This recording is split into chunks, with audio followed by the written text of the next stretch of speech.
Hello everyone, welcome to Geeker Mag. In today's video, I'm going to show you how to fix Wi-Fi limited connection error in Android TV or Google TV. Before that, if you find this video useful, like it and subscribe to the channel. Usually this is how the limited connection error appears in the Wi-Fi network settings, and I'm sure you are seeing the same, right? Let's fix it. Using your TV remote, navigate to settings icon available on the upper right corner and select it. In the settings, select system and then select date and time.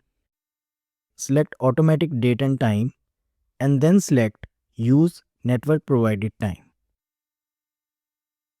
After that, navigate and select set time zone and make sure it's selected to right region or zone, like this is in my case. After that, go back and select network and internet and then select Wi-Fi connection with which your TV is connected. And then navigate and select IP settings and make sure it's set to DHCP, not static. After that, configuration is set, back to Wi-Fi and toggle it off. Wait for few seconds and then toggle it on. And then select and connect to same Wi-Fi. And this should fix the issue. I hope this helps. Thanks for watching.